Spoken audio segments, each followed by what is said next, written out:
What's up guys, I have an interesting video for you today.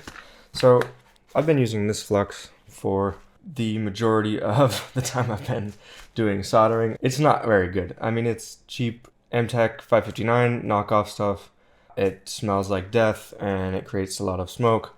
I'm not a huge fan of it. I mean, it does its job, it's flux. I've learned to work with it. The reason being I have like 20 tubes of this stuff. But I'm kind of tired of it at this point. So I've always been trying to keep my eye out for other flux. It's a little hard to get genuine Amtech up here in Canada. I can, it's just kind of expensive for flux, and this stuff works, so I've just sort of lived with it. But I found this on AliExpress and it caught my interest, and I couldn't find any videos about it. So I figured I'd buy it and we'll give it a shot, and if I like it, then I'll just buy a bunch of this stuff. I'm not sponsored at all by Mechanic, who makes this. But this is what I got. So it's this interesting clear flux. So I actually didn't think about this until just now, but it's called Nano Flux Paste. It has nothing to do with my channel or why I bought it. You'll see why I'm so interested. And I had good reviews, so that made me even more interested. Oh. So here it is. It's really clear. I'm surprised. I saw this in the pictures on the listing, but I wasn't sure it was going to be that clear, but it really is very clear. And it looks like it comes with some extra little... Oh, there's one in there. Ah, there we go. It says smoke-free. Which I highly doubt. No residue. I'm really interested. So let's take a look. So it comes with 3 tips, which is super nice. Looks like one of them is sort of, one of the metal ones is sort of larger. Let me take a look at this under the microscope and I'll show you. Alright, so here are the 2 little tips that it comes with, or 2 of them. You can see one of them is larger. Oh, and here's the... Oh, no, that's not it. Here's the other one. It's even smaller. Actually, maybe you're supposed to cut this or something to the size that you want. But yeah, I'm interested because this... One of the things I don't like about this flux is that it gets really hard to push out of the syringe sometimes. It's just kind of annoying to use, so I'm curious if this is going to be a little bit more liquidy. So what we're going to be doing is we're going to put both of these to the test with thickness, resistance. I'll measure the resistance of these if my meter even reads it. Soldering, obviously, like solder small pads, SMD pads. And then we'll do some desoldering with them with some wick to see if there's a difference. And we'll do a smoke test, see if it really is smoke free. And then we'll see how easy they are to clean. And if this one ends up beating this one, I'll just buy a ton of it because it looks cool.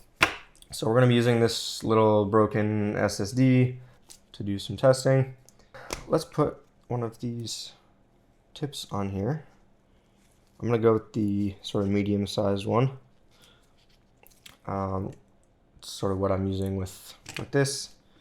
Let's find a spot on the mat here where we can test them. So here's the new flux, the clear one.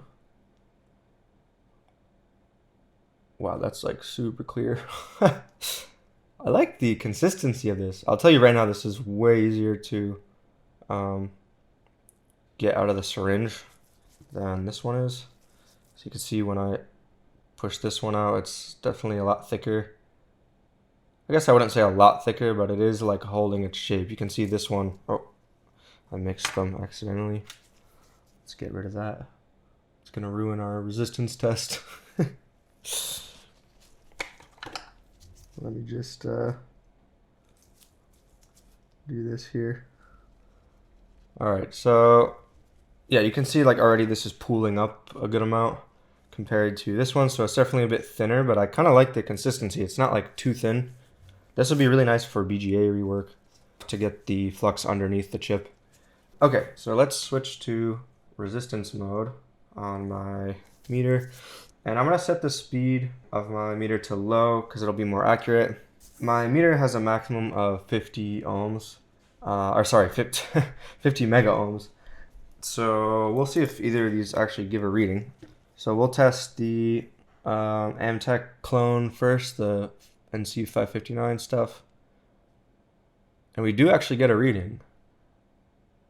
35 mega ohms. That's pretty crazy. And obviously the further apart my leads are going to be, the higher it is. So we'll try to spread this out here just to be fair and go as close as we can without touching the leads together.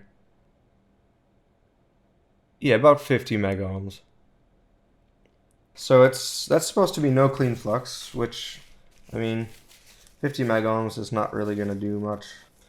Let's try with this one.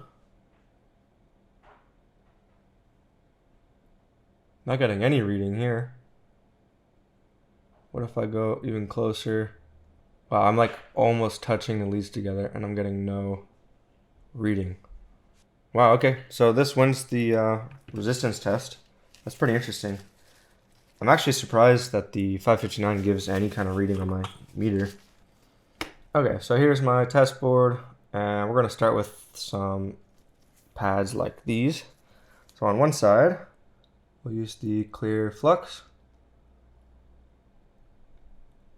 And obviously, to be fair, I'll use the same temperature on my soldering iron.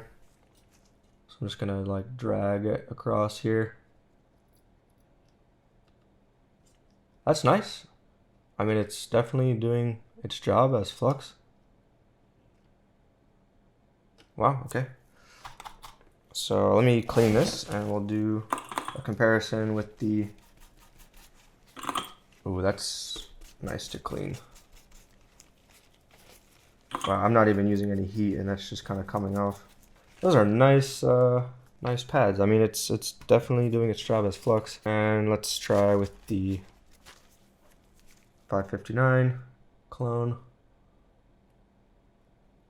on this side. Same thing, same temperature, same solder.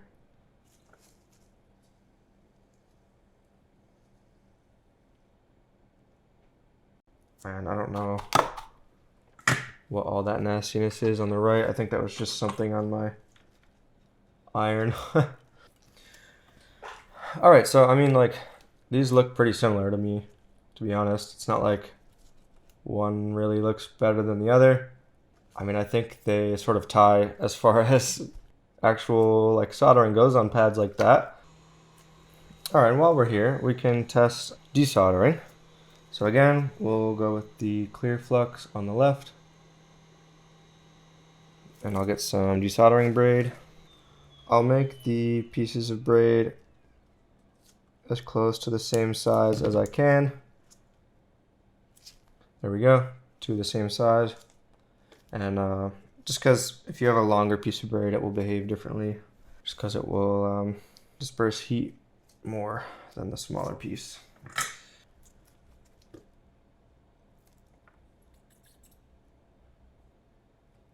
I mean, that works beautifully. Let's clean the flux up.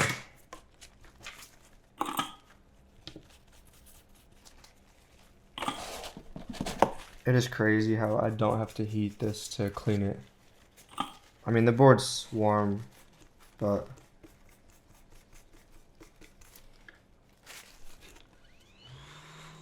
that cleaned up super nicely. So that worked great. Let's try again with the 559 clone.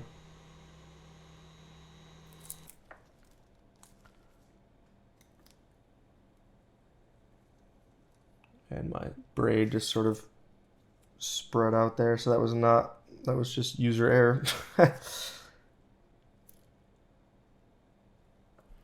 I mean, pretty similar, I would say. Like, oh my gosh, this stuff is so much more smoky.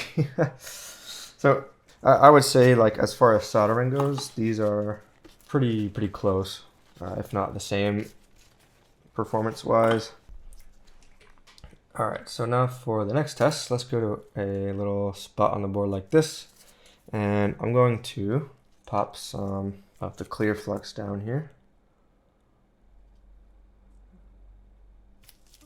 All right, I'm gonna boost my iron to like 475 here. And I'm gonna clean the iron as much as possible so it's not the solder smoking. All right, and I'm just gonna stick this in here. So it does smoke, but it's really not smoking that much, honestly. Like, that's pretty good. All right, what about this one? Yeah, a lot more smoke. All right, so let's try this again, but separately. So I'm gonna put some of the clear stuff on the board. Yeah, and I mean, it's like smoking a little bit for sure, but really not that much. Wow, okay. So it's not smoke free, but it is a lot less smoke, and I don't smell much, to be honest. Let's try cleaning it just without any heat on the board.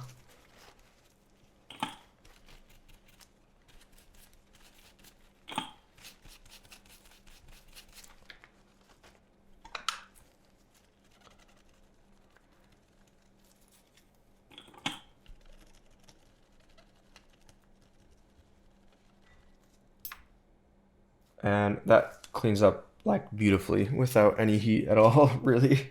Let's try with the 559 clone. Again, just gonna look at this. It smells horrible too. And we'll try cleaning it the same way without any heat.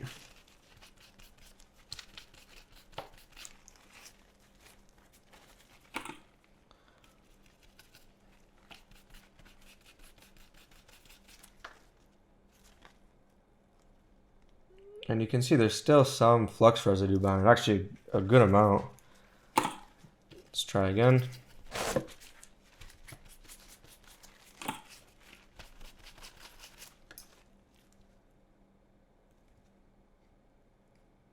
Like, look, that's still on the board. So we need to melt it. This is what I always have to do. I always have to just use low temperature hot air to like get the flux all liquefied and then clean it up after. Otherwise it just doesn't all get soaked up. You can see how difficult this stuff can be to clean. So, consensus. I really like this stuff. It's way easier to clean than this. It's way easier to get out of the tube than this stuff. It smells like nothing, to be honest. This smells like death and makes me fear for my life. Whereas this makes a lot less smoke, as you guys saw. I can't really speak to the toxicity of either of these, so yeah, I'm not gonna go there, but this definitely does smell less toxic and produces quite a lot less smoke. And I like it. It works just as well as this flux does, and is way easier to clean again. So I'm a fan. I think I'm gonna buy some more of this stuff and just use this instead of this for now, and we'll see how it goes. But yeah, let me know if you guys like this sort of style of video. I like buying new tools and comparing them with the other ones I have, especially cheap stuff like this. As a technician, if you find tools that work better for you and work better for your workflow and stuff, it makes you do a better job. So I really like finding stuff like this, or like tweezers that I like better, you know, than other ones that work better for my workflow and how I like to do things. So yeah, I mean, just because I like this sort of thing doesn't mean everyone's gonna like it, but that goes for any tool, like tweezers or, you know, kinds of tip shapes and things. Everyone has their preferences, but I think finding what works for you is really important and makes you do a better job. So maybe I'll make more videos like this in the future, comparing tools when I get new ones and seeing what I like and what I don't like. But yeah, hope you guys enjoyed, and I'll see you guys in the next video. Peace.